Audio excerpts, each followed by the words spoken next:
Sean todos bienvenidos a un nuevo video tutorial de Aula Más.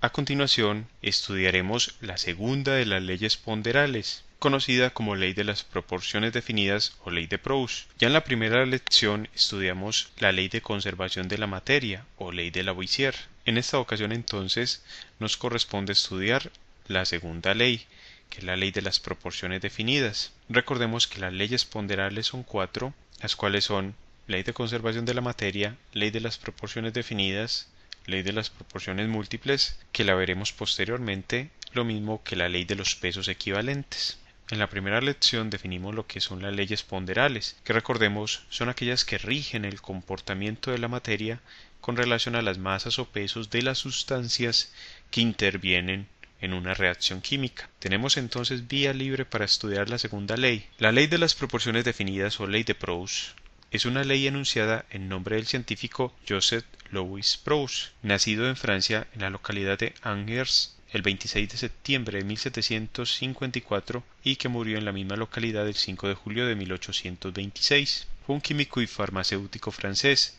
considerado uno de los precursores de la química moderna, el cual emigró a España para ser profesor en Segovia y en Salamanca, donde dirigió en Madrid posteriormente un laboratorio que le hizo construir Carlos IV. Fue miembro de la Academia de Ciencias de Francia, donde llevó a cabo numerosos trabajos sobre análisis de cuerpos compuestos y estableció la ley de las proporciones definidas, que lleva también su nombre.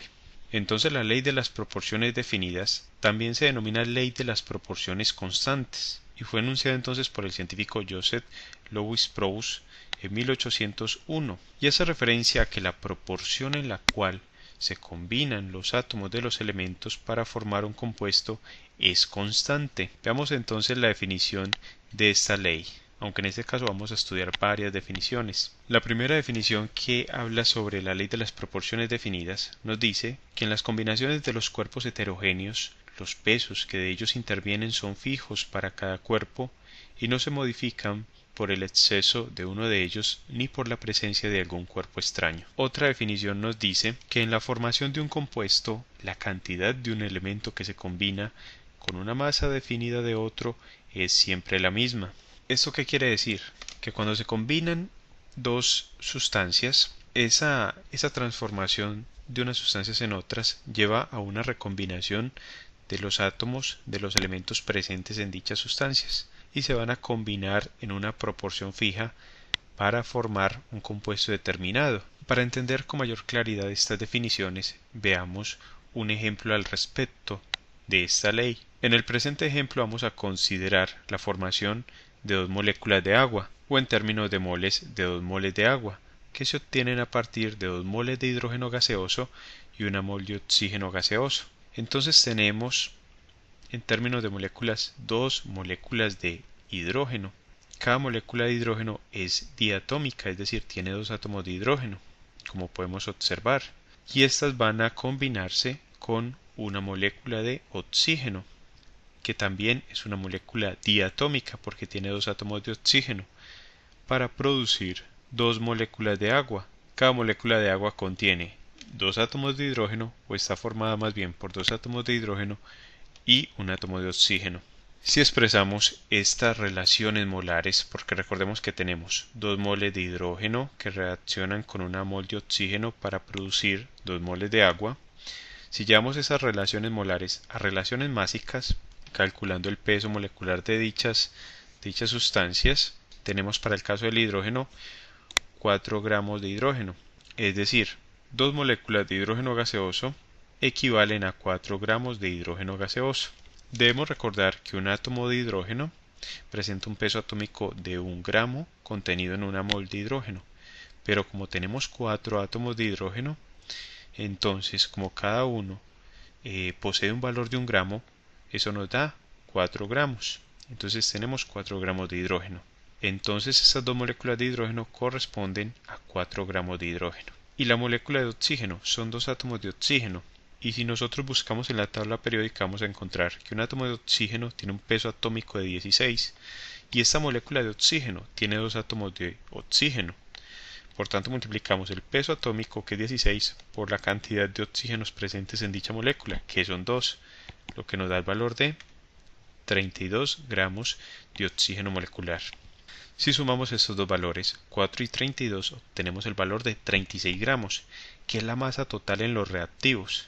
Y esa masa total debe corresponder a la masa total que se debe formar.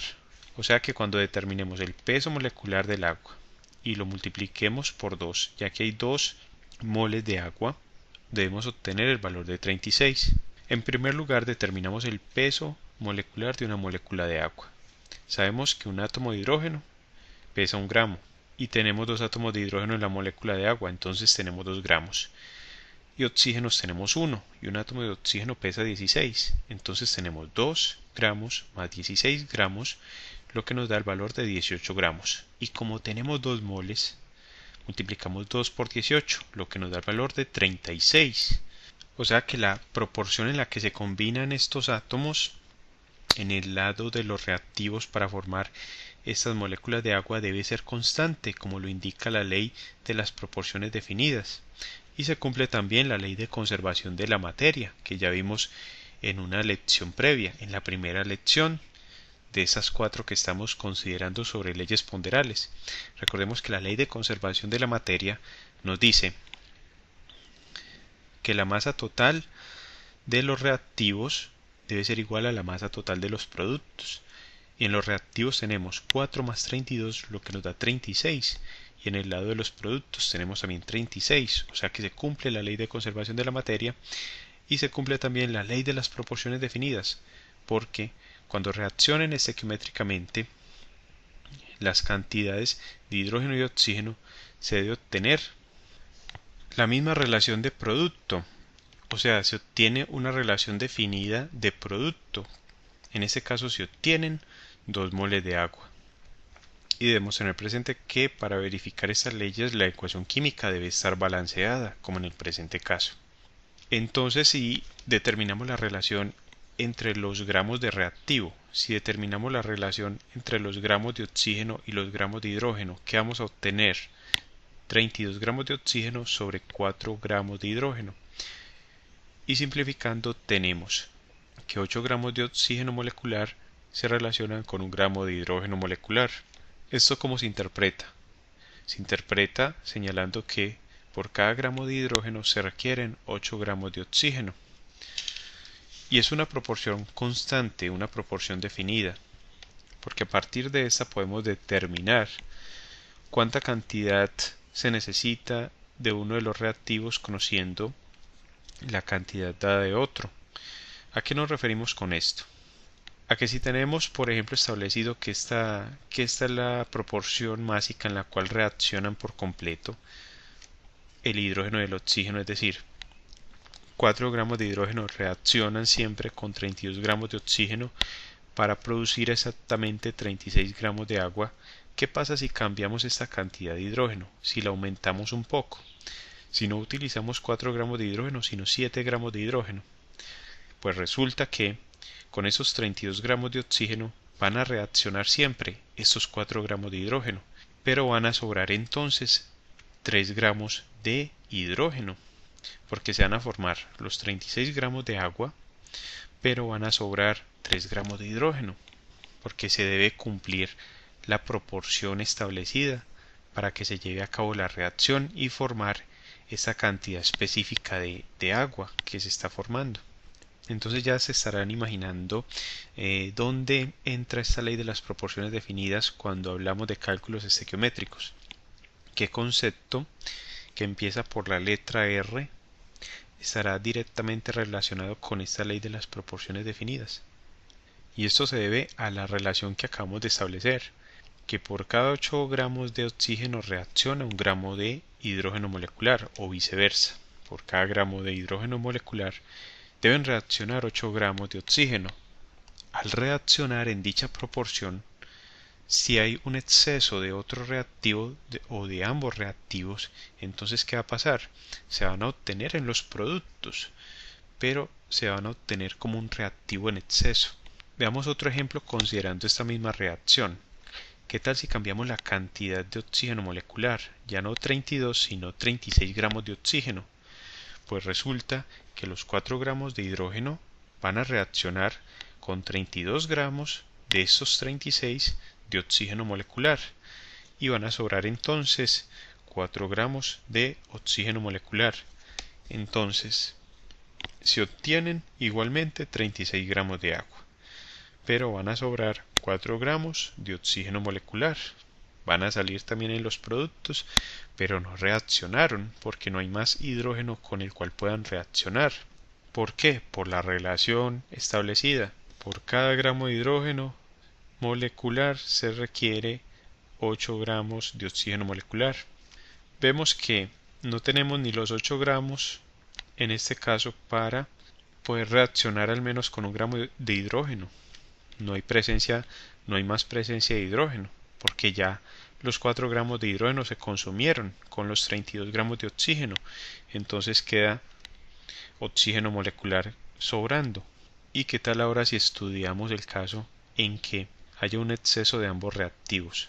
7 gramos de hidrógeno molecular y 36 gramos de oxígeno molecular. ¿Qué va a pasar?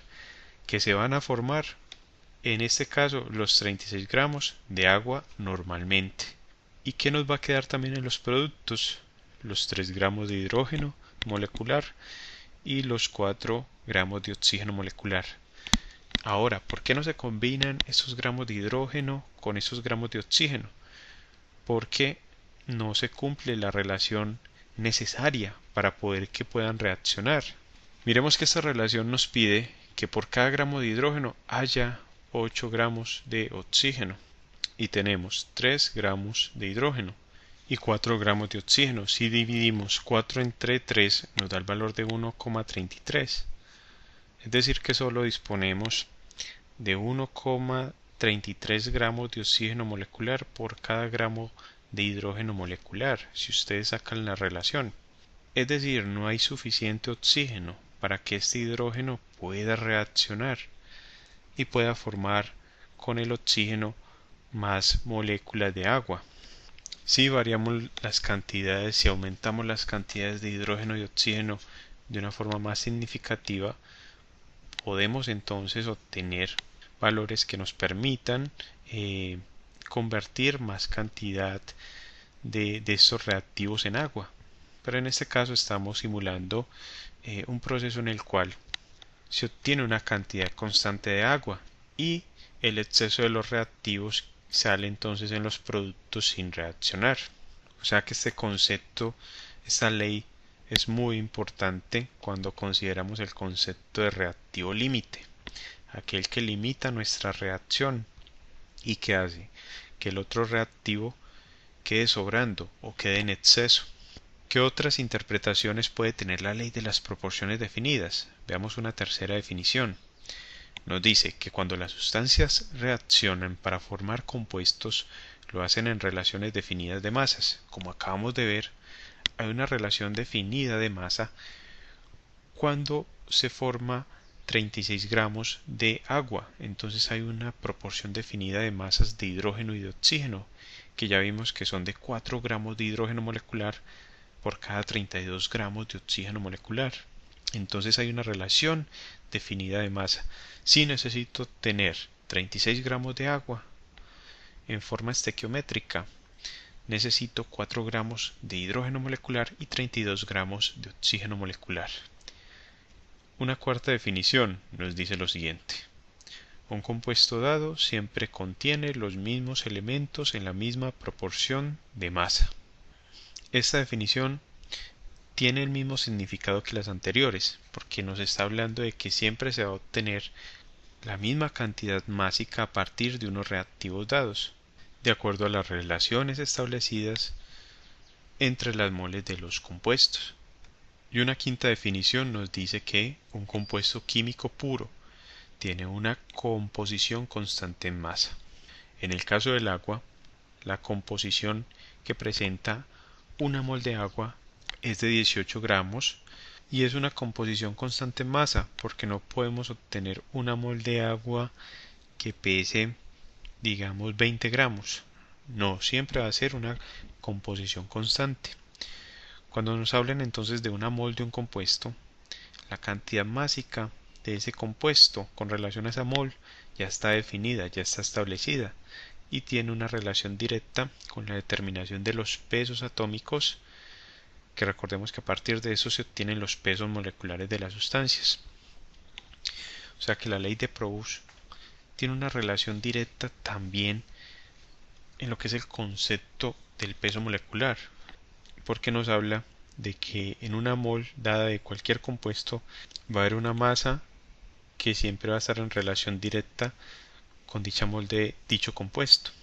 Veamos ahora un segundo ejemplo en el cual vamos a hacer reaccionar hierro con azufre para producir sulfuro de hierro. Entonces tenemos virutas de hierro que vamos a hacer reaccionar con azufre en polvo para producir u obtener una mezcla que contiene, para producir u obtener un compuesto que contiene hierro y azufre.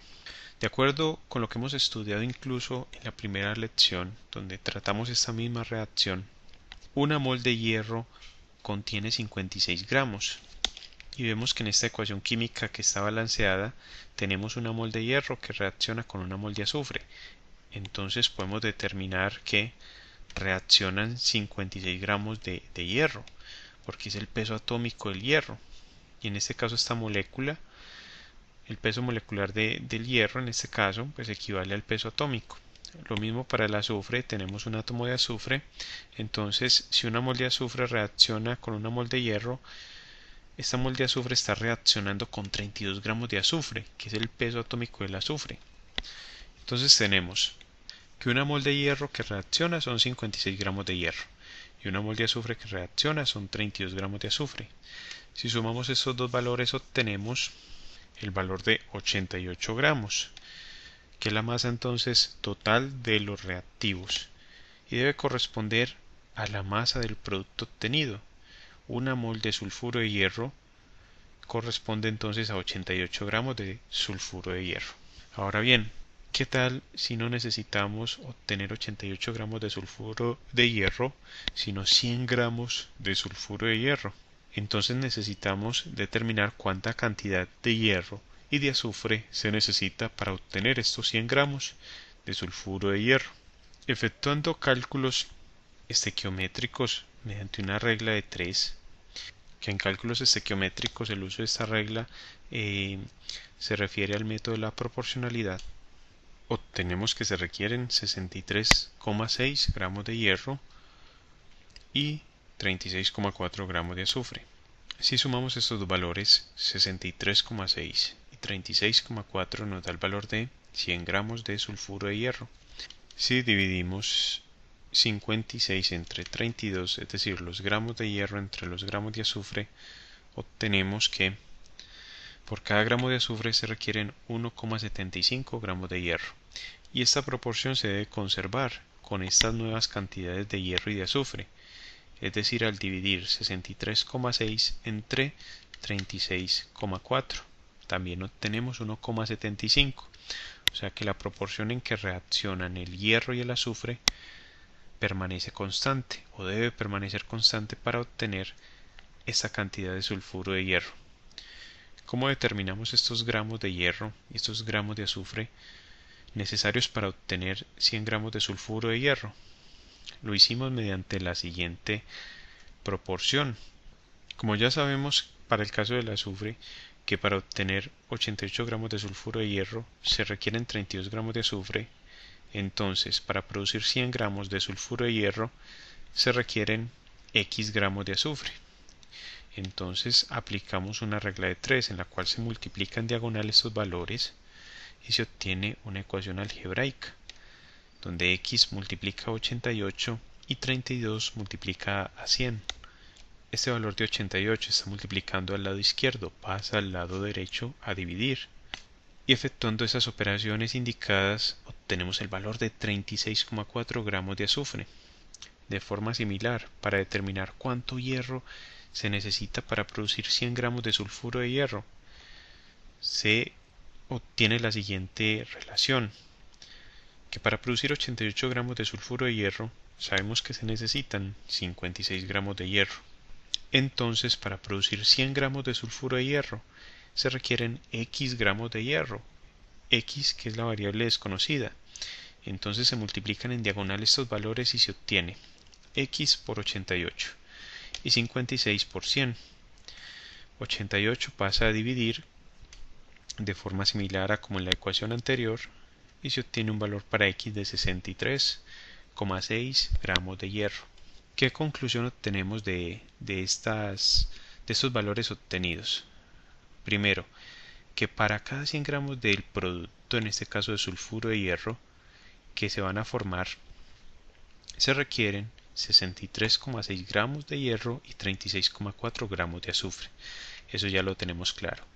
Si llevamos esto a términos de porcentaje, o sea, a una relación de 100, quiere decir que para un 100% del producto que se quiere obtener, entonces 63,6% de ese producto obtenido corresponden a hierro y 36,4% corresponden a azufre. O sea que una muestra de sulfuro de hierro pura, o que tiene un porcentaje de pureza del 100%, presenta entonces un 63,6% de hierro y un 36,4% de azufre. Y esto nos lleva a entender o a interpretar lo siguiente, que el hierro se combina con el azufre en una proporción del 63,6% con respecto a un 36,4%. Y lo que habíamos mencionado anteriormente, si determinamos la relación entre los gramos de hierro y los gramos de azufre, es decir, 63,6 dividido 36,4, obtenemos la siguiente relación: 1,75 gramos de hierro sobre 1 gramo de azufre, que se interpreta del modo siguiente: por cada gramo de azufre se requieren 1,75 gramos de hierro. Y siempre se debe cumplir esta proporción para poder obtener sulfuro de hierro. En otras palabras, el hierro y el azufre reaccionan mediante una proporción másica de 1,75 a 1 para poder producir sulfuro de hierro. Y esa importante conclusión que sigue, sin importar la cantidad de hierro y de azufre que se utilice, siempre se combinarán en la proporción indicada para formar sulfuro de hierro. Es decir, por 1 gramo de azufre siempre se requieren 1,75 gramos de hierro si necesitamos producir sulfuro de hierro. Otro ejemplo que vamos a ver muy brevemente es el siguiente: la formación de la sal común, es decir, de cloruro de sodio. Esta reacción nos dice que 2 moles de sodio reaccionan con 1 mol de cloro molecular para producir 2 moles de cloruro de sodio, NaCl.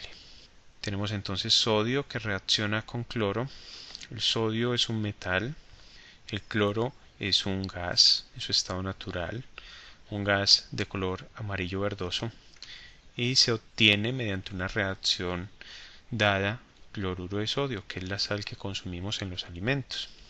Si determinamos la relación másica que existe a nivel molar, a nivel de la estequiometría de la ecuación química para obtener el cloruro de sodio, tenemos 46 gramos de sodio, porque recordemos que el peso atómico del sodio es de 23, y como tenemos 2 moles de sodio, tenemos entonces una masa de 46 gramos de sodio, que está reaccionando con 1 mol de cloro molecular, equivale a 71 gramos de cloro molecular. ¿Por qué? Porque un átomo de cloro pesa 35,5, que multiplicado por 2, ya que hay 2 átomos de cloro, nos da el valor de 71. 46 y 71 suman entonces 117, y eso mismo se debe obtener en los productos: 117 gramos de NaCl. Si establecemos una base de producto de 100 gramos de cloruro de sodio, determinando de forma similar a lo que hicimos para el sulfuro de hierro cuánta cantidad de reactivo se requiere, obtenemos los siguientes valores: que para obtener 100 gramos de cloruro de sodio se requieren 39,3 gramos de sodio y 60,7 gramos de cloro. Pueden verificar estos valores obtenidos efectuando relaciones estequiométricas, como lo hicimos para el caso del sulfuro de hierro obtenido a partir de hierro y de azufre. y podrán encontrar que la proporción en la cual reaccionan estos reactivos es constante. Aquí, por ejemplo, podemos verificar dividiendo 71 entre 46. Normalmente se divide la cantidad mayor con relación a la cantidad menor. 71 dividido 46 nos da el valor de 1,5. Realmente es 1,54. Y de igual forma, si dividimos 60,7 entre 39,3 obtenemos también el valor de 1,54. O sea que la proporción estequiométrica o la proporción molar en la cual reaccionan estos reactivos para obtener esta cantidad dada de producto es constante, y a eso se refiere la ley de las proporciones definidas, a que los reactivos siempre van a reaccionar en una proporción definida para obtener una cantidad específica del producto o de los productos de interés. Y si llevamos esto a términos de porcentaje, para un 100% de cloruro de sodio que se requiere obtener, este producto va a contener 39,3% de sodio y 60,7% de cloro. También podemos obtener la relación dividiendo la cantidad menor entre la cantidad mayor. Dividamos ahora 46 entre 71, o lo que es lo mismo 39,3 entre 60,7, como lo vemos en la parte superior, y obtenemos 0,65 sobre 1, que es otra forma de establecer la relación. Se requieren por cada gramo de cloro 0,65 gramos de sodio. Ahora bien, ¿cuál es la importancia de esta ley en los cálculos estequiométricos? En primer lugar, esta ley establece que la proporción en la cual se combinan los átomos de los elementos para formar un compuesto específico es constante, y se explica mediante el estudio de la teoría de la estructura atómica y de la formación de enlaces.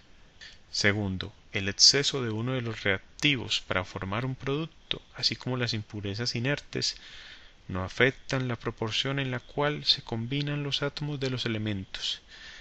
Y tercero, la proporción en la cual se combinan los átomos de los elementos permite determinar la cantidad de producto obtenido a partir del conocimiento del RL, reactivo límite. En conclusión, los reactivos que se utilizan para formar un producto específico van a reaccionar siempre en una proporción de masas o de pesos definida, y esa proporción no va a cambiar aunque se utilicen cantidades diferentes de los reactivos. Y la cantidad de reactivo que sobre o sobrante, también considerada reactivo en exceso, termina entonces como una cantidad de sustancia en el lado de los productos que no reaccionó. Y esta última conclusión, digamos que es la más importante, ya que enmarca esta ley dentro de los requerimientos específicos para efectuar cálculos estequiométricos. De esta forma entonces concluimos la presente lección, que es la segunda de las 4 lecciones sobre las leyes ponderales. Te invito a que sigas estudiando con nuestras lecciones, a darle me gusta a este video tutorial y a estudiar nuestra siguiente lección sobre la ley de las proporciones múltiples o ley de Dalton.